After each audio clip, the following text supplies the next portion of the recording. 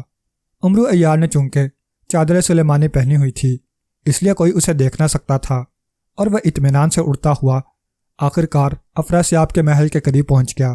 بڑے دروازے کے قریب پہنچ کر چپلوں نے اسے نیچے اتار دیا، اور عمرو عیار نے چپلیں اتار کر واپس زنبیل میں ڈالیں اور جوتے پہن لیے۔ لیکن اب ایک اور مسئلہ سامنے آ گیا تھا کہ افراسیاب کے محل کے خاص حصے میں وہ کسی اور روپ میں داخل نہ ہو سکتا تھا۔ شہنشاہ افراسیاب نے خاص طور پر اس بات کا انتظام کر رکھا تھا کہ اگر کوئی بھی کسی بھی روپ میں اس کے محل کے خاص حصے میں داخل ہو تو اس کا روپ ختم ہو جائے اور اس کی اصل شکل سامنے آ جائے۔ لیکن عمرو عیار دنیا کا سب سے بڑا عیار تھا، اس لیے اس نے فوراً ہی ایک اور عیاری سوچ لی۔ اس نے ایک درخت کے موٹے سے تنے کے پیچھے جا کر چادر سلیمانی اتار کر زنبیل میں ڈال لی اور اپنا حکیمہ والا لباس اتار کر محل کے پہرے داروں جیسا لباس پہنا، اور روغن عیاری سے اس نے اپنی شکل بھی بدل لی اور پہروں داروں جیسی شکل بنا لی۔ اسے معلوم تھا کہ محل کے خاص حصے کے اندر اس کا یہ روپ کام نہ دے گا، لیکن اس طرح پہرے دار کے روپ میں وہ اس خاص حصے تک آسانی سے پہنچ سکتا تھا۔ چنانچہ وہی ہوا۔ وہ پہرے دار کے روپ میں اطمینان سے چلتا ہوا محل میں داخل ہوا اور تیزی سے اس خاص حصے کی طرف بڑھتا گیا۔ خاص حصے پر علیحدہ پہرا تھا۔ عمرو عیار ابھی آگے بڑھ ہی رہا تھا کہ اسے پیچھے سے آواز سنائی دی، چٹاکو تم ادھر کہاں جا رہے ہو؟ میں تمہیں تلاش کرتا پھر رہا ہوں۔ بولنے والے کا لہجہ دوستانہ تھا، جیسے وہ اپنے بہت قریبی دوست سے بات کر رہا ہو۔ عمرو عیار فوراً پلٹا تو اس نے ایک دروازے کے سامنے ایک پہرے دار کو کھڑے دیکھا۔ میں ادھر جا رہا ہوں۔ کیوں؟ تم مجھے کیوں تلاش کر رہے ہو؟ عمرو عیار نے آواز بدلتے ہوئے کہا۔ ارے چٹاکو، تمہاری آواز کو کیا ہو گیا ہے اور تم ادھر جا ہی کیوں رہے ہو؟ ادھر جانا تو منع ہے۔ اس پہرے دار نے حیرت بھرے لہجے میں کہا، میرا گلا خراب ہو گیا ہے، رات میں نے اچار بہت کھا لیا تھا، اور تمہیں کیا بتاؤں، بس یوں سمجھو کہ ایک خاص راز ہے۔ اچھا، کیا راز ہے؟ کیا اپنے دوست ساٹو کو نہ بتاؤ گے؟ اس پہرے دار نے حیرت بھرے لہجے میں کہا۔ اس طرح عمرو عیار کو معلوم ہو گیا کہ اس پہرے دار کا نام ساٹو ہے، اور وہ یہ بھی سمجھ گیا تھا کہ اس نے جو روپ بھرا ہے وہ کسی چٹاکو نامی پہرے دار سے ملتا جلتا ہے، تبھی ساٹو اسے اپنا دوست چٹاکو ہی سمجھ رہا ہے۔ بتا دوں؟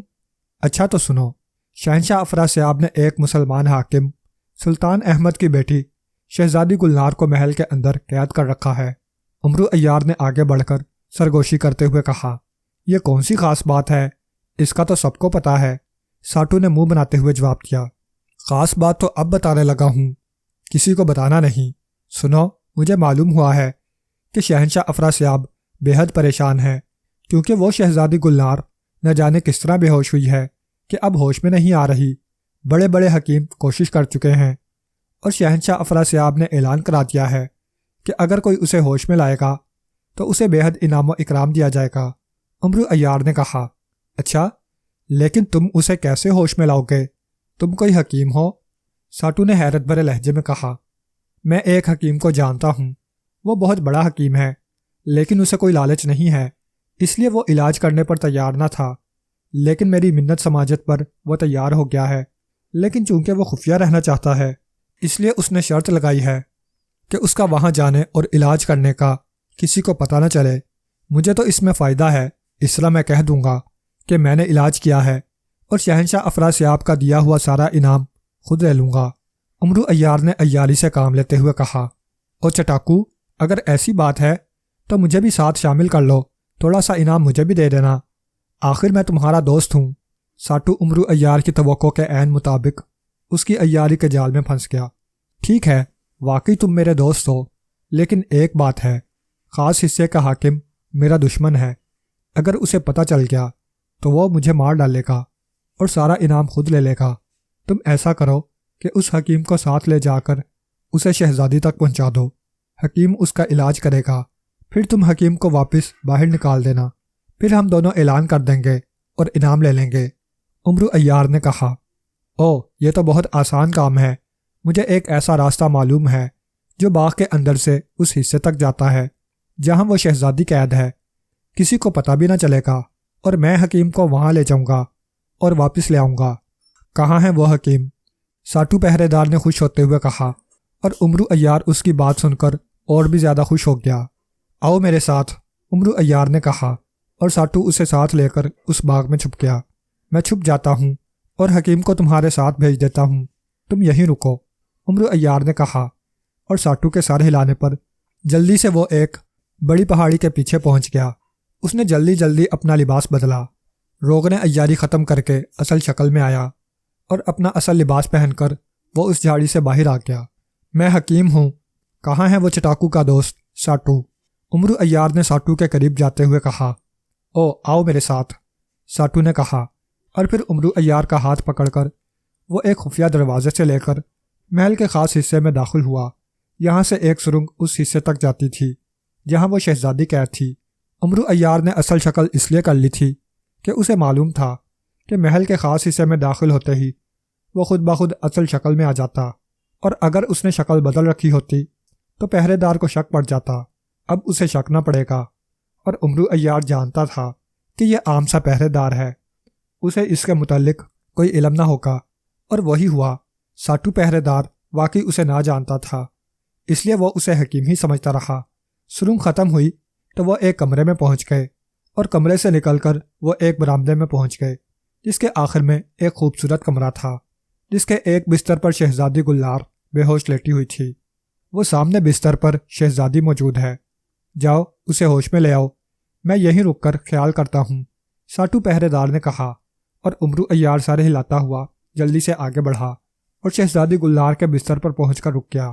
پہلے تو اس نے حکیموں کی طرح شہزادی کی نبض دیکھی، کیونکہ اسے معلوم تھا کہ برآمدے میں کھڑا ہوا ساٹو پہرے دار اسے دیکھ رہا ہے۔ ویسے وہ دیکھتے ہی پہچان گیا تھا کہ شہزادی کو بڑے جادو کے ذریعے بے ہوش کیا گیا ہے، اور بڑے جادو کا توڑ اس کے پاس تھا۔ اس نے زنبیل میں سے انسانی شکل والا چھوٹا سا گرز نکالا اور اس کا رخ شہزادی کی طرف کر کے اسے حکم دیا کہ بڑا جادو توڑ دے۔ دوسرے لمحے انسانی شکل والے گرز پر بجلیاں سی چمکی، اور روشنی جیسے ہی شہزادی پر پڑی، شہزادی ہوش میں آ گئی۔ اس نے مڑ کر حیرت بھرے انداز میں عمرو عیار کی طرف دیکھا۔ عمرو عیار نے سرگوشی سے اسے بتایا کہ وہ سردار امیر حمزہ کا درباری خواجہ عمرو عیار ہے، اور اسے یہاں سے نکالنے کے لیے آیا ہے، وہ اس کے ساتھ تعاون کرے۔ شہزادی سمجھ گئی۔ ادھر آؤ۔ عمرو عیار نے وہ انسانی شکل والا گرز واپس زنبیل میں ڈالتے ہوئے مڑ کر ساٹو کو پکارا، تو ساٹو جلدی سے اس کے قریب آ گیا۔ عمرو عیار نے زنبیل میں سے بے ہوش کر دینے والی دوا کی شیشی نکالی، اور اس نے اس کا ڈھکن کھول کر جلدی سے اسے ساٹو کی ناک سے لگا دیا۔ دوسرے لمحے ساٹو بے ہوش ہو کر گر گیا۔ آؤ میرے ساتھ شہزادی، جلدی کرو، عمرو عیار نے کہا، اور شہزادی جلدی سے اٹھ کر اس کے ساتھ چل پڑی۔ واپسی کا راستہ تو عمرو عیار نے دیکھ رکھا تھا، اس لیے وہ شہزادی کو ساتھ لے کر آسانی سے باغ میں پہنچ گیا۔ وہاں پہنچ کر اس نے خود بھی ایک مالی کا روپ بھرا، اور شہزادی کو بھی روغن عیاری سے مالن بنا لیا، اور پھر وہ دونوں آسانی سے محل سے باہر آ گئے، اور کسی کو پتہ بھی نہ چلا۔ باہر آ کر عمرو عیار نے شہزادی کو اپنی کمر پر لادا، اپنے پیروں میں سنہری چپلیں پہنی، اپنے اور شہزادی کے اوپر چادر سلیمانی اوڑھ لی، اور سنہری چپلوں کو حکم دیا کہ وہ اسے طلسم ہوشربا کی سرحد پر پہنچا دیں۔ چنانچہ وہ دونوں فضا میں اڑنے لگے، اور اسی طرح اڑتے اڑتے وہ سرحدی بستی تک پہنچ گئے۔ عمرو عیار نے یہاں اتر کر دوبارہ خود حکیم کا روپ دھارا، اور شہزادی کو بھی ایک کنیز کا روپ دیا، اور اس پہرے دار کو تلاش کر کے اس تک پہنچ گئے جس نے آنکھیں ٹھیک ہونے پر اسے سرحد میں داخل کیا تھا۔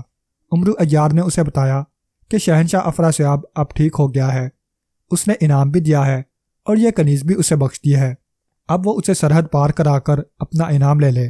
پہرے دار خوش ہو گیا، اور وہ ان دونوں کا بازو پکڑ کر انہیں بستی سے گزار کر سرحد پر لے آیا، اور آگ کی دیوار پار کرا کر باہر لے آیا۔